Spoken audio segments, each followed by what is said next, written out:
You know that feeling? When you're facing something, maybe learning a totally new skill or, I don't know, you just feel like you're not built for it. Oh, yeah, that feeling like there's this invisible wall. Exactly. An insurmountable wall made of, well, you. Your own limits. It's pretty universal, I think. This idea that some things are just not for us, and it can be really discouraging. Totally. But what if, and this is the interesting part, what if that feeling, that impossibility, isn't really about you having some fixed flaw? Okay. What if it's more about, say, how the challenge is presented, or crucially, how you're encouraged along the way? So shifting the focus, less about innate talent or lack of it, and more about the approach, Huh? the environment. Precisely. And that's what we're really digging into today. We're doing a deep dive based on this fascinating principle from the source material you shared. Okay. It's all about how you can flip perceived weaknesses into strengths, really, just by changing the way you look at it or help someone else look at it. Yeah. And the text we looked at has some really compelling real-life stories that just perfectly illustrate this idea. Okay, so let's dive in. The core idea, looking at these sources, it seems almost simple, right? It's deceptively simple, maybe. Yeah, it's basically use encouragement, Yeah. a lot of it. And maybe this is key. Make the thing that seems hard, the fault, seem easy to fix. Yeah. Build people up, don't tear them down. It makes sense psychologically, doesn't it? You tell someone they're just bad at something, no talent, whatever, you crush their motivation, their spirit even.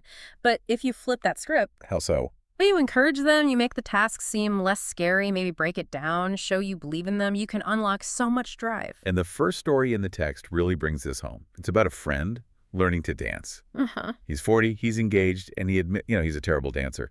Like stuck 20 years in the past kind of dancing. Okay, I can picture that. And his first teacher? Oh, she was blunt. Basically told him, you're all wrong. Like everything. Forget it all. Start over. Ouch. That's rough. Yeah.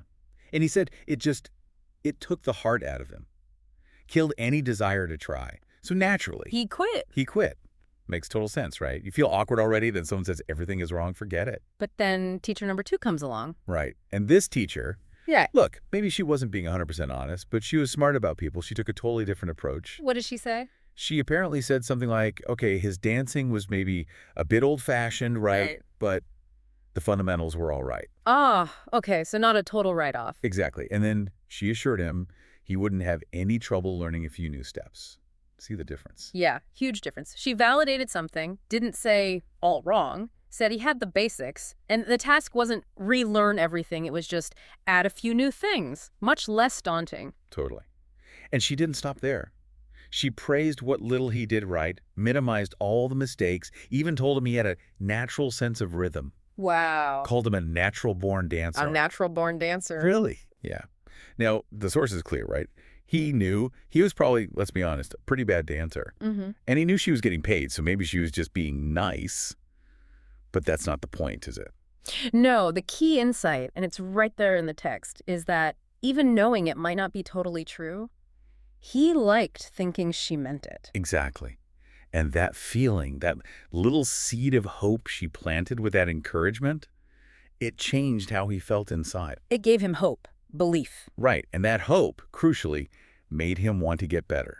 It fired up his motivation. Yeah. So he ended up becoming a much better dancer than he ever could have with the first teacher. Yeah. All because she encouraged him and made it seem, well, doable. And this idea, the source argues, it's not just about dancing, it applies everywhere. How so? Well, you tell anyone they're stupid or they just don't have the gift for something, you're basically building a wall in their head. Right. A self-limiting belief. Exactly. But do the opposite.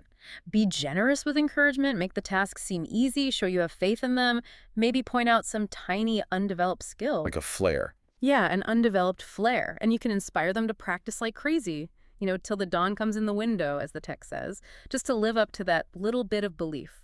It shifts their whole mindset from, I can't do this, to, okay, maybe I can. What's the first step? Which, brings us to another really good example from the source. This one involves Lowell Thomas. The superb artist in human relations. That's the one. And the author himself, Dale Carnegie, trying to learn bridge, or rather not wanting to learn bridge. Right. Dale knew nothing about it. Saw it as this, like, black mystery.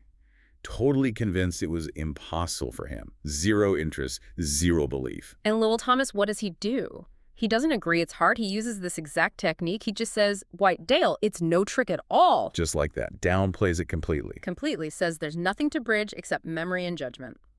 Simple, right? And then, the clever part. He connects it to something Dale already felt good about, his memory skills. Exactly.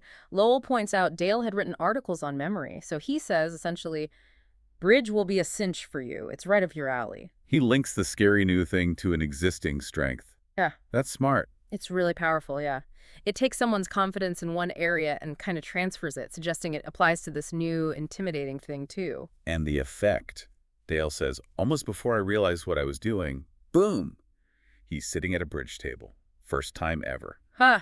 Just like that. Yeah.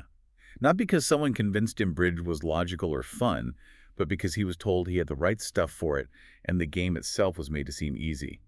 For him. Speaking of bridge, the text also dives into Eli Culbertson's story. Oh, right, the bridge guru. Millions of books sold, translated everywhere. Yeah, but before all that, when he first came to America, he apparently failed at, well, pretty much everything he tried. Philosophy teacher, nope. Coal salesman, nope. Coffee salesman, also nope. So, not exactly destined for greatness at that point. Did he even play bridge then? He played a bit, yeah, but the source says he was. Kind of bad. Stubborn player.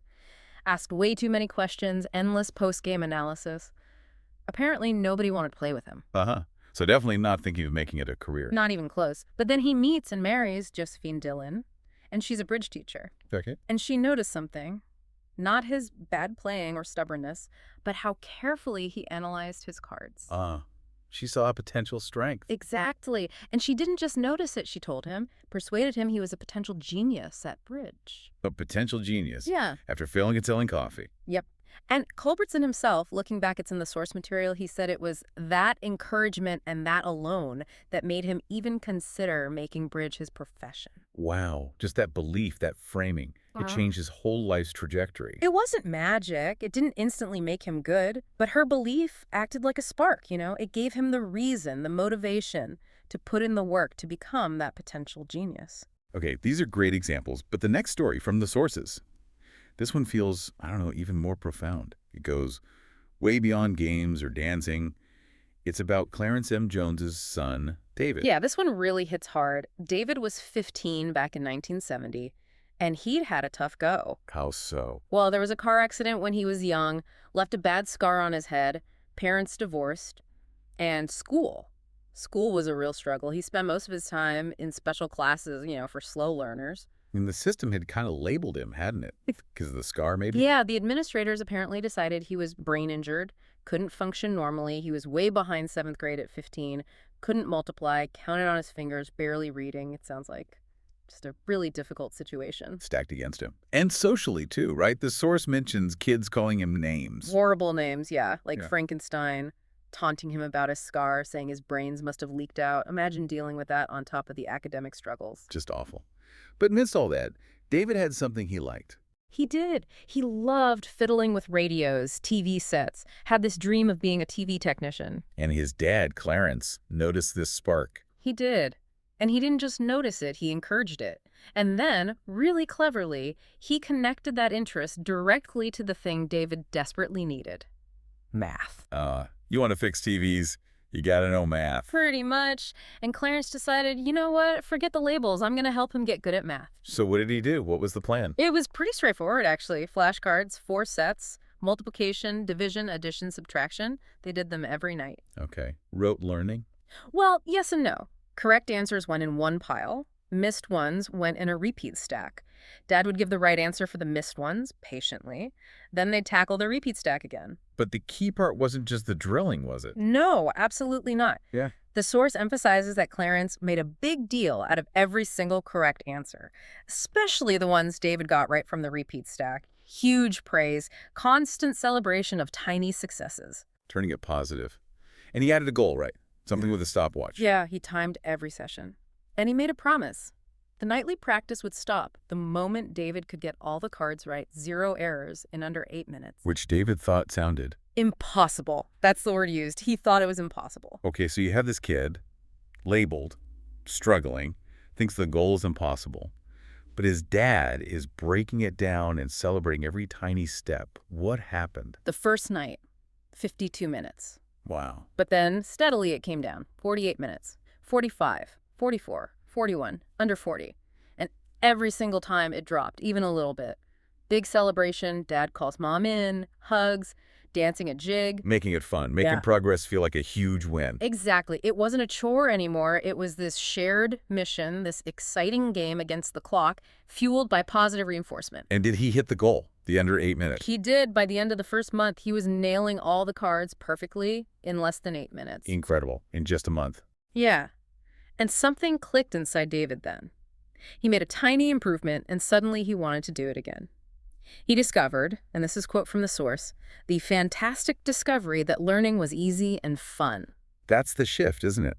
Learning goes from being this external, impossible burden to something internal, achievable, even enjoyable. Absolutely transformative, and the effects just rippled outwards. Like his school grades? Shut up.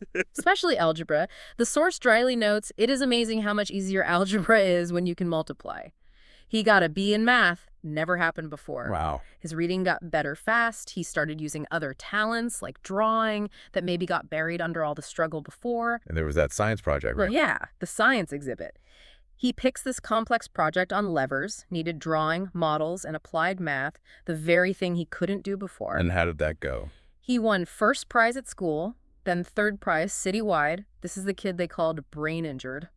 Unbelievable. That must have been the turning point. Completely. The source calls it the turning point. This kid, failed grades, labels, bullied, suddenly finds out, hey, I can learn. I can achieve things. So what happened after that? High school. Total turnaround. From the last part of 8th grade all through high school, never off the honor roll, elected to the National Honor Society. Amazing. Just amazing. And the source sums it up so powerfully. Once he found learning was easy, his whole life changed. Wow. So looking back at all these stories from the text you shared, the dancer, the bridge novice, Culbertson, young David, they all point to this same incredibly powerful idea, don't they? They really do. It wasn't about magically bestowing talent. It was about activating what was already there or could be there by changing the inner story. By focusing on strengths, even tiny ones, minimizing the failures, framing them differently, expressing faith, breaking things down, celebrating the wins. Right. Creating that environment where someone feels capable, not flawed, where mistakes aren't the end of the world, just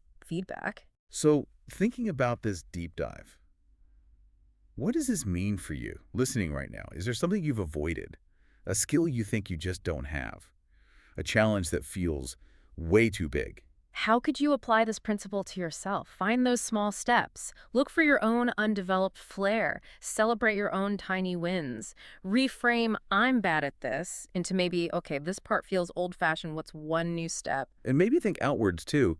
Who in your life could use this approach? A colleague struggling, a family member trying something new and hard. How could you help make their fault seem easy to correct? How could you offer that genuine encouragement, that belief in their potential? Because this principle, it's so clear from the sources. Yeah. It shows the incredible leverage we have just in how we frame things, how we encourage.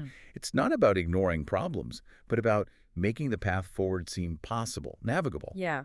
And it leaves you with a thought, doesn't it? If just telling someone they have a natural sense of rhythm or calling them a potential genius or cheering for one right answer on a flashcard can unlock so much, well, how much potential is just sitting out there everywhere, waiting for someone to offer that belief, that encouragement, those achievable first steps? Definitely something to think about next time you or someone you know faces a wall.